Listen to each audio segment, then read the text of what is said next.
du Sénégal. À présent, on va parler du mercato rapidement. Alejandro Garnacho qui devient un nouveau joueur de Chelsea, donc signé na son contrat gis ngeen ko rek dans les gradins dans les tribunes de Stamford Bridge. waaye tamit Chelsea bàyyeeguñu ki nga xamante ne moom mooy Firmine Lopez. Chelsea a encore appelé les agents de Firmine Lopez, mais le Barça est confiant qu'il veut rester. Chelsea tamit jot nañu officialiser l'arrivée de ki nga xamante ne moom mooy voilà Facundo Bionete moom itamit voilà Chelsea accepté na dem recruter joueur bi nga xamante ne mi ngi nekkoon fële ca Brighton moom itamit mu nekk un numéro 10 aloon nañ ko ci équipe bi nga xamante ne moom mooy Leicester City. donc transfert bi nga xamante ne daanaka bett na ñu bëri, mais comme ni ma leen ko waxee avec la signature de Xavi Simons ci équipe bi nga xamante ne moom mooy Tottenham, Chelsea est à la recherche d'un numéro 10. donc Facundo Buonanotte nekk tamit international argentin ñëw na ci équipe bi nga xamante ne moom mooy Chelsea. donc les Blues qui se renforcent. l'AS Roma jot nañu accepter de signer Kostas Tsimikas nekk un international grec doon football ci équipe bi nga xamante ne moom mooy Liverpool. déménagement de prêt jusqu'en juin 2026 convenu entre les clubs car l'arrière gauche grec a été autorisé pour des examens. Tsimikas voulait l'AS Rome comme priorité, prêt à signer, donc il devient un nouveau joueur de la Roma. Here we go. On va vous donner aussi les autres transferts day concerner Kobbie Mainoo mi nga xamante ne dafa bëgg Manchester mu abale ko pour mu gën a am temps de jeu. waaye nag ki nga xamante ne moom mooy Ruben Amorim jot na yëkkati ay kàddu nee na bëggul la jeune pépite mancunienne jóge équipe bi nga xamante ne moom mooy Manchester United. Arsenal jot nañu dem tamit jëli ki nga xamante ne moom mooy Piero Hincapié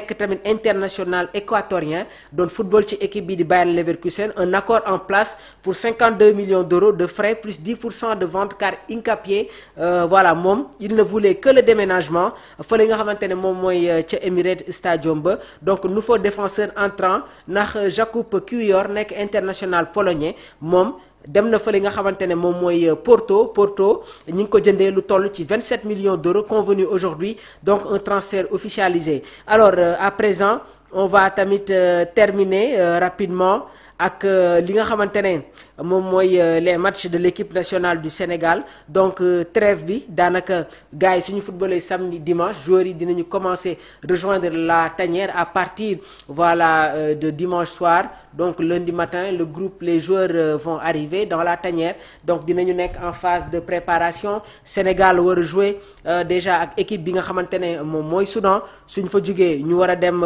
fekki équipe bi nga xamante ne moom mooy la RDC. donc dinañ leen jox toutes les informations yi nga xamante ne dafay concerner l'actualité sportive. donc ñi ngi leen di jaajëfal bu baax a baax yéen ñii di safoo plateforme digitale bii di Sport Life 221 ñoom Alioune Badara Ciss ñoom Univers Gaynde donc ñoom Papi Thioulo le doyen Gorgui Cissé Ndiaye ñi ngi koy remercier bu baax a baax Gorgui ak vraiment Univers Gaynde. Pathé Diakhoumpa ça c'est la famille. Ibrahima Camara donc ñoom Talla ñi leen di ziar bu baax a baax Mathurin Salif Sambou un réel plaisir de te retrouver à chaque fois fii ci biir Sport Life 221. on va vous laisser voilà ngeen dem suivre la deuxième mi-temps bi nga xamante ne mi ngi am jamono ji entre Chelsea ak équipe bi nga xamante ne moom mooy voilà moom mooy Fulham. waaye rek tamit rapidement rek en 2 minutes ñu jox leen match yi nga xamante ne war na am à partir de 14h ci Premier League bi. Tottenham dina jouer ak Bournemouth. Sunderland dina daje ak Brentford. Wolverhampton Everton. Manchester United Burnley. Leeds United Newcastle. demain Nottingham Forest dina dalal West Ham bu El Hadji Malick Diouf. Brighton jouera face à Manchester City. Liverpool Arsenal le choc ce sera à 15h30. Aston Villa Crystal Palace du nouveau au niveau de la Liga. Barça le Real de Madrid dinañu jouer le samedi 30 août face au Mallorca au Santiago Bernabéu.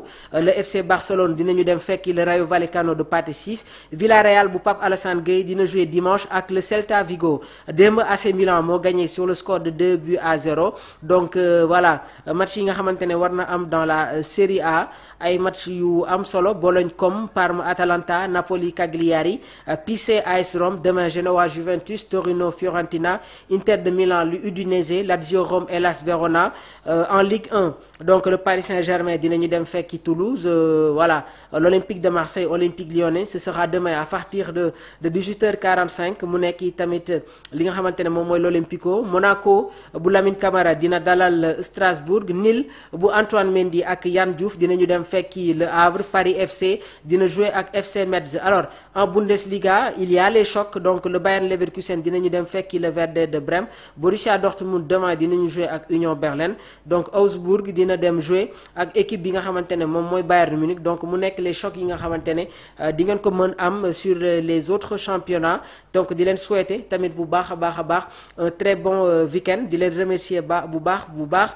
Mouhamadou Mokhtar Seck bonjour nous devons tous être derrière Nicolas Jackson c'est un futur ballon d'or et Inch'Allah ça va arriver vive le Sénégal vive les Lions de la Teranga ñi ngi leen di xaar ni l'état des joueurs le schéma de Pape Bouna Thiaw 4-2-3-1 4-3-3 lundi Inch'Allah nag les choses sérieuses vont commencer dinañu ñëw bu baax sur l'aspect tactique dinañ leen jox les dernières informations dinañu dem creuser suñu adversaires yi tamit dinañ leen topp déjà am na benn joueur boo xamante ne actuellement am na ay quelques pépins physiques ci équipe boobu noonu ñi ngi koy topp bu baax a baax mais ñi ngi koy jéem a masquer équipe boobu ñi ngi jéem a masquer li nga xamante ne moom mooy bile blessure parce que dafa nekk un joueur très important waaye ñi ngi koy topp bu baax a baax dinañ ko surveiller de très près et d'ici demain après demain Inch'Allah dinañu am une information officielle pour jox leen ko yéen suñu mbokk internet yi safo Sport Live 221 di leen souhaiter un bon week-end donc di leen ñaanal bu baax tawfeex ak taysiir di nuyu bu baax Fallou mi nga xamante ne moom moo assuré woon la partie technique et la réalisation